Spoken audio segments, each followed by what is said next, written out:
Trabalho home office. Uso da unidade imobiliária em condomínio residencial para fins comerciais. O que diz a lei? O que diz a doutrina? Vamos falar sobre isso hoje. Eu sou o Adriano, este é o canal Leis e Aplicações, o seu canal de direito onde você fica por dentro das principais decisões judiciais, tira dúvidas e vive um pouco desse universo jurídico. Agora, nesta quarentena, em função da pandemia, é comum ouvir falar em home office. Até aulas de escolas, faculdades estão sendo ministradas neste modelo. Então é nesse sentido que nós vamos tirar as dúvidas neste momento. Em um dos grupos de WhatsApp que eu participo, uma das pessoas fez a seguinte indagação: a água e a energia elétrica, além do gás de cozinha, são rateados entre todos os condôminos. E dentre os condôminos tem um que faz marmitas para fora, ou seja, cozinha o alimento em sua unidade imobiliária e vende as marmitas e assim obtém lucro. Qual é a grande questão em relação a isso? É porque se o condômino, por exemplo, do apartamento 101, utiliza o gás de cozinha e utiliza também a água para fins comerciais, ele está gastando mais e rateando com todos. Só que ele está tendo um lucro, ou seja, uma vantagem indevida. Tal vantagem indevida é conhecida como enriquecimento ilícito no direito brasileiro. Este problema se dá diante do financeiro, onde outros condôminos vão pagar a conta juntamente com ele. Vamos ao seguinte exemplo. Digamos que no apartamento 102 morem 10 pessoas.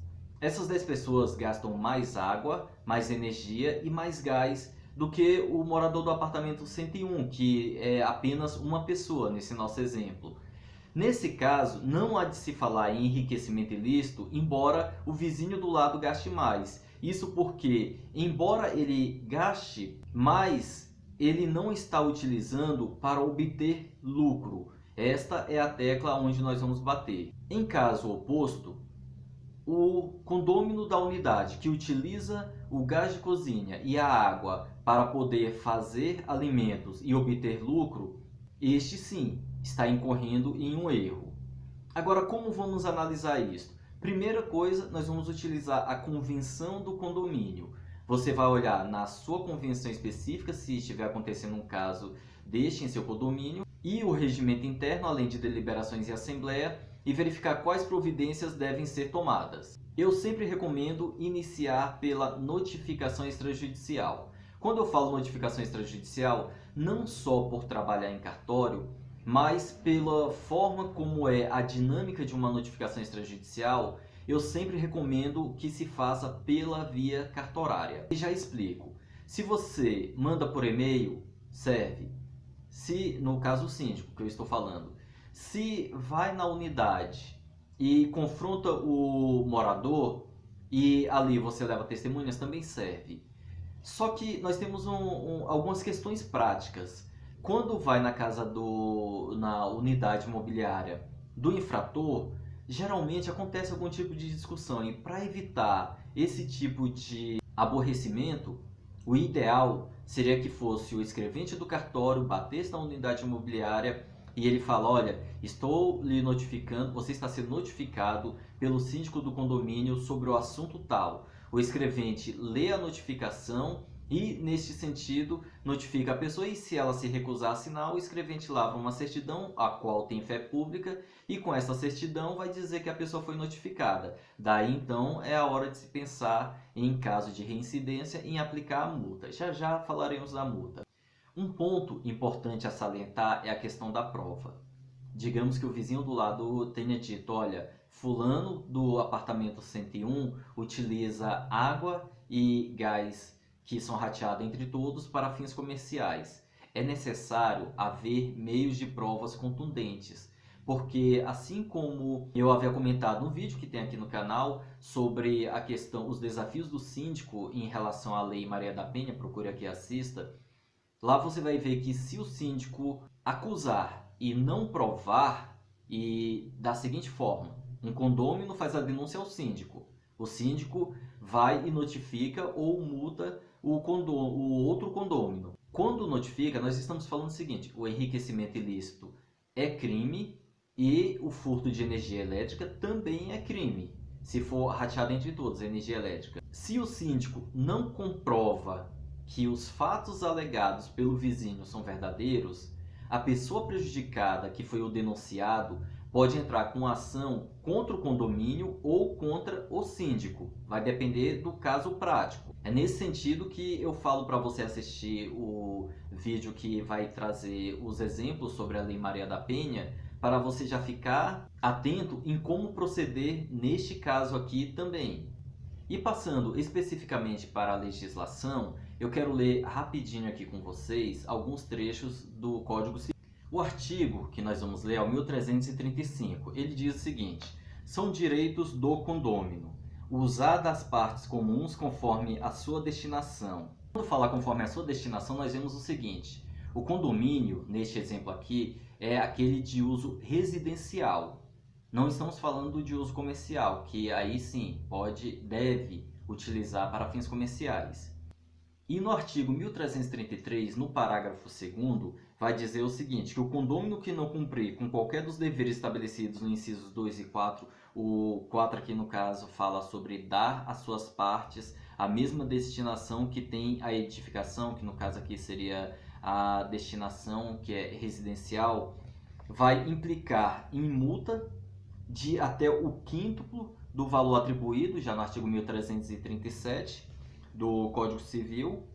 E se permanecer no erro, o parágrafo único do mesmo artigo vai dizer que a reiteração dessa conduta pode ensejar em multa de até 10 vezes o valor da taxa condominial.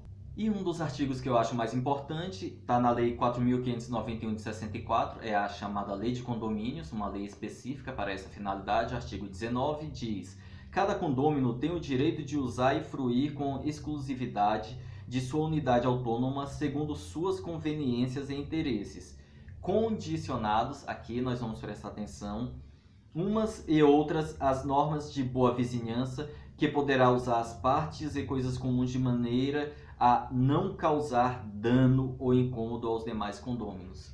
Neste caso, está inserindo em causar dano em relação aos demais condôminos.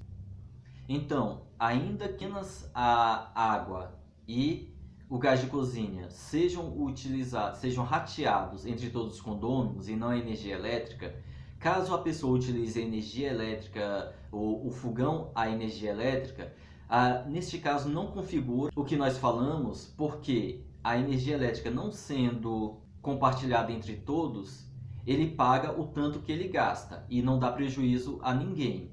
Mas ainda assim tem um segundo porém. Qual é?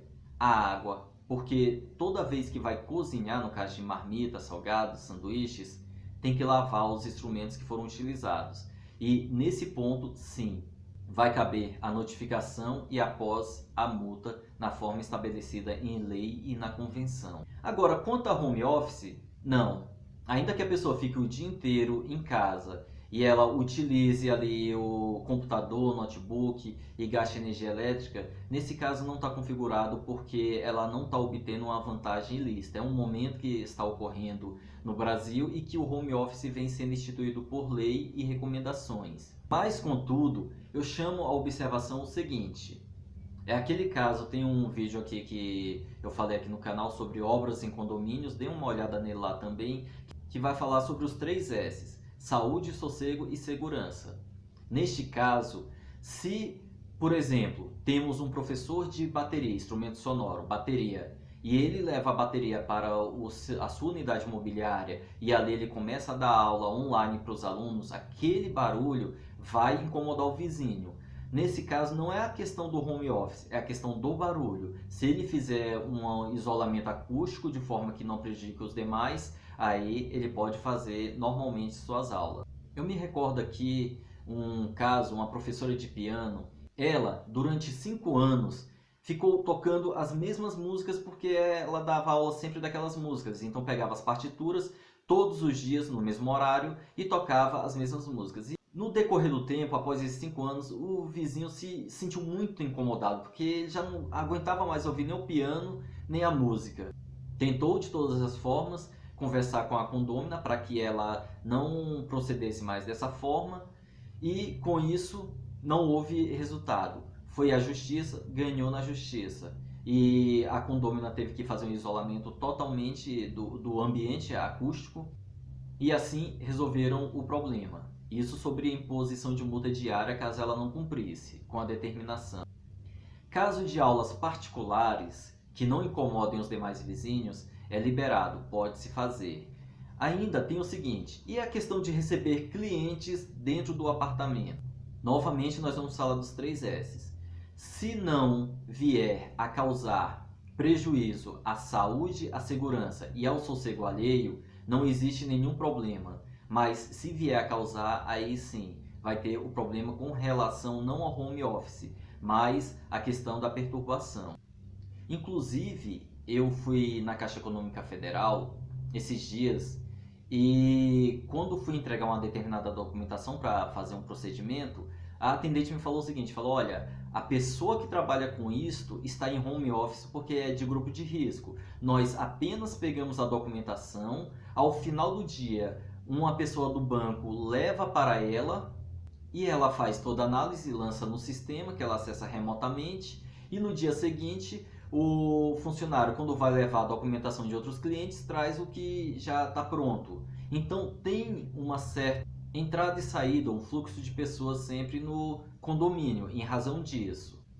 Neste caso, é permitido, porque a pessoa está trabalhando ali remotamente e precisa receber documentos todos os dias e enviar documentos todos os dias, essa troca de documentos com o banco. Isso está acontecendo normalmente, não infringe nenhuma legislação. Contudo, cabe verificar as regras específicas do condomínio, porque caso não seja permitido entregadores adentrarem no condomínio, o condômino deverá se dirigir à portaria, receber a documentação e entregar a documentação.